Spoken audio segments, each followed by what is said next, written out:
I didn't mean to become a content creator. I didn't mean to go viral. It's just what happened when you show your boobs on the internet, I guess.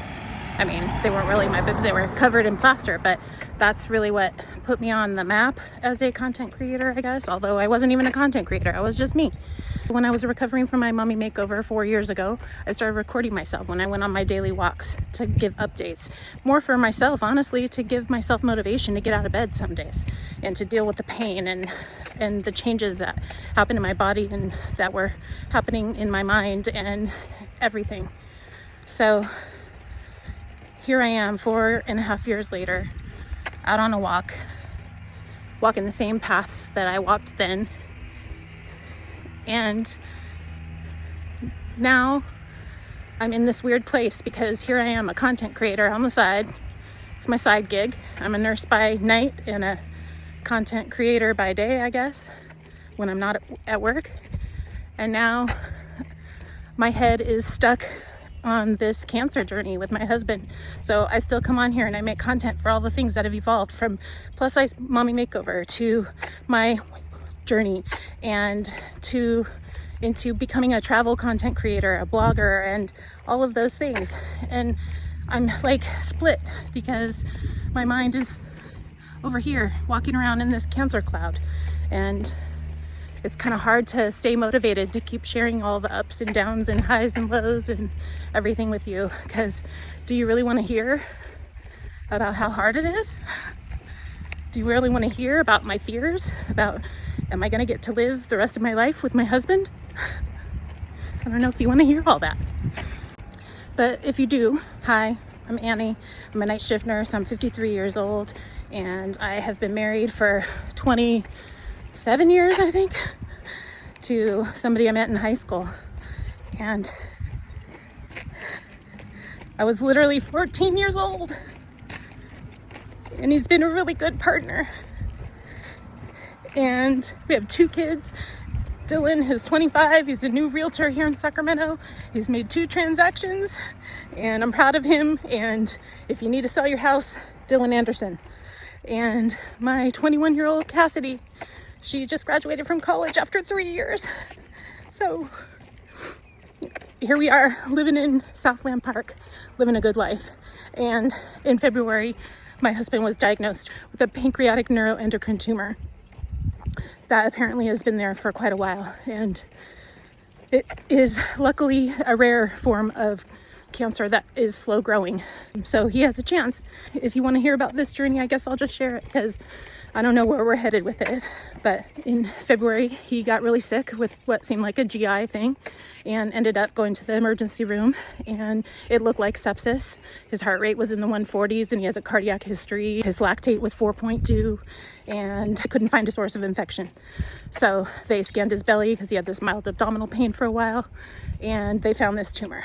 So some people say, oh, you're so lucky they found it. Now, fast forward to multiple surgical oncology appointments and PET scans, and now we're looking at surgery. But like, to look at my husband, I've been on a weight journey, and he happened to also lose weight at the same time. He's down like 80 pounds, something like that, without trying, really. I guess maybe that should have been a clue. But that's really his only sign that something's going on. He looks and acts like the same asshole he's been all this time. For now, we're in this weird place of like, everything seems okay, but then you're walking around in this cancer cloud.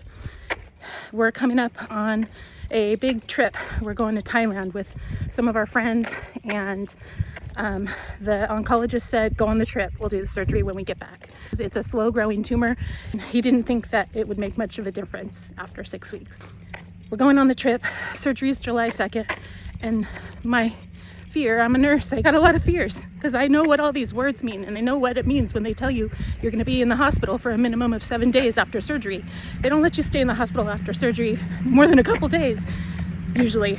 So he said a minimum of 7 days, and then after that it's going to be a long recovery. It's a very complicated surgery. The way that his tumor is growing, it's like, looks like, appears on the PET scan that it's sort of wrapping around some important blood vessel that the doctor said he may open him up and may have to back right out if it looks too dangerous. So yay. But The plan is to do a distal pancreatectomy. He's going to take about half of the pancreas. My husband already has type 2 diabetes. He's been managing it with oral meds up until now. Afterwards, he's going to have half his pancreas, which your pancreas secretes insulin. That means he's likely going to be on insulin now for the rest of his life. It's metastasized to the lymph nodes, so they're going to take all the surrounding lymph nodes and they're going to take out the spleen. There's a very high risk of bleeding and infection after this surgery, so I'm worried. I feel like our entire lives are going to change after July 2nd. Everything's okay right now, but soon, there's this pending date of when your life is going to change. It's weird. If I knew that my life is going to change after July 2nd, would I do anything differently between now and then? Yeah, I fucking would. We're going to Thailand and I'm going to pretend like it's my honeymoon. And we're going to have the time of our lives. And I'm going to come back and I'm going to deal with one of the hardest things I've ever had to deal with. I'm going to watch the love of my life go through the hardest thing he's ever had to deal with physically. And I have no idea where we're headed after that. And that's probably the scariest part of all, is the unknown. So if you're going through something and you can relate to these feelings of fear and worry and the most love that you've ever had being put at jeopardy, the person, your best friend, and you knew that you might lose them, what would you do differently? So here's the thing too, like, I can talk to you all on camera, but these are things I don't want to say to him. I don't want him to have the fears that I have. Yet I know he watches these videos, so what's the difference? It's just hard to say it to him. I don't know where this road's going to take us, but trying to find the silver lining in all of this. So if you feel like my content's been a little bit disjointed lately, maybe that's why. Yeah, I'm a content creator, and I'm a nurse, and I'm a wife, and I'm a mother, and I'm a best friend, and I'm all of these things, and I'm trying to also be me and continue on this road that I started walking down 4 years ago. And since I took you along with me then, I guess I'll just keep taking you along with me now. And in the middle of all of this, like, life goes on all around us, right? I got to keep going to work. He's still going to work. Then we're going to go travel the world in the middle of a war. And I'm going to come back and I'm going to take care of him as he recovers. And then I'll have to go back to work and he'll have to go back to work. We got a lot to get through until we get there. And Bo, he's my bestie. He's been walking through all of this with me too. Right, Bo?